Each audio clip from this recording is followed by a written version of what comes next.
Hello bachcho, let's read the question. The forbidden energy band gap in semiconductors, conductors and insulators are Eg1, Eg2 and Eg3 respectively. Then we have to find the relation among them. Okay. So let us see the key concept in this question. Key concept. A forbidden energy gap क्या होता है? Energy band gap क्या होता है? Forbidden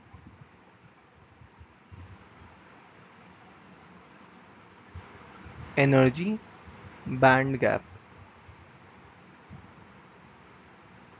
This is basically the energy gap between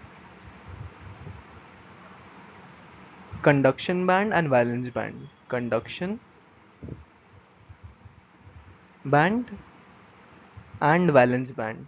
Valence band.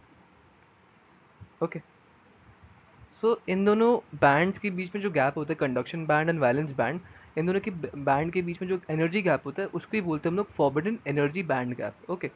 और हम लोगों को सेमीकंडक्टर्स, कंडक्टर्स एंड इंसुलेटर्स के बीच में ही रिलेशन पूछा है इस एनर्जी गैप का. ओके. सो इन कंडक्टर्स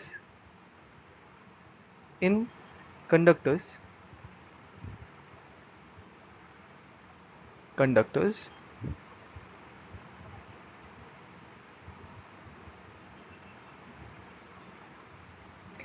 जो कंडक्शन बैंड होता है, conduction band and valence band, ये दोनों ओवरलैप करते हैं. मैं कंडक्शन बैंड को सी बैंड लिखता हूँ. C band and V band. V band का मतलब हो गया वैलेंस बैंड. ओके. ओवरलैप. इसका मतलब अगर ये दोनों बैंड्स ओवरलैप करते हैं इसका मतलब एनर्जी गैप बहुत ही छोटा है. तो यहाँ पे इसका मतलब जो Eg है, Eg2 is very small, is very very small, very very small. मतलब एग्जिस्ट ही नहीं करता, बहुत ही छोटा होता है. मतलब दोनों ओवरलैप ही करते तो ये तो एक्सट्रीमली स्मॉल ही हो गया. मतलब है ही नहीं कोई गैप, कोई गैप ही नहीं. Very very small. ओके. इन सेमीकंडक्टर्स सेमीकंडक्टर्स में क्या होता है? C and V band have a finite but very small energy gap. Okay. मतलब जैसे कंडक्टर्स में तो दोनों ओवरलैप ही करते हैं और बहुत ही कम एनर्जी गैप होता है. Forbidden energy gap in case of conductors तो बहुत ही होता ही नहीं है, मतलब नेग्लिजिबल होता है. But in case of semi conductors यहाँ पे गैप फाइनाइट होता है बट बहुत छोटा होता है. फाइनाइट होता है बट छोटा होता है. मतलब गैप होता है बट कंडक्टर्स में तो गैप ही नहीं होता है. ठीक है. And lastly comes insulators. Insulators में बहुत गैप होता है.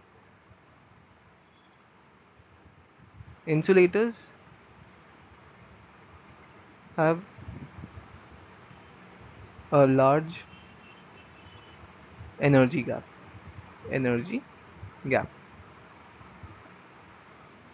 क्योंकि कंडक्शन एंड वैलेंस बैंड में बहुत लार्ज गैप होता है इन केस ऑफ इंसुलेटर्स. तो हम लोग देख सकते हैं कि मतलब कंडक्टर्स में तो होता ही नहीं है, बहुत छोटा गैप हो गया, हो तो मतलब नेग्लिजिबल गैप हो गया. सेमी कंडक्टर्स में फाइनाइट होता है, थोड़ा थोड़ा ज़्यादा होता है एज़ कम्पेयर टू कंडक्टर्स. और इंसुलेटर्स में सबसे ज़्यादा होता है. तो अगर हम लोग को रिलेशंस लिखना पड़े तो इंसुलेटर का था Eg3 जो कि मैक्सिमम है. फिर आता है सेमी कंडक्टर्स का जो होता है Eg1. एंड फिर आता है कंडक्टर्स का जो कि बहुत छोटा होता है, होता ही नहीं है, नेग्लिजिबल टाइप होता है. सो ये करेक्ट रिलेशन होएगा. And from the options we can see option यहाँ पे मैच कर रहा है. यहाँ पे तो कोई भी मैच नहीं कर रहा है. लाइक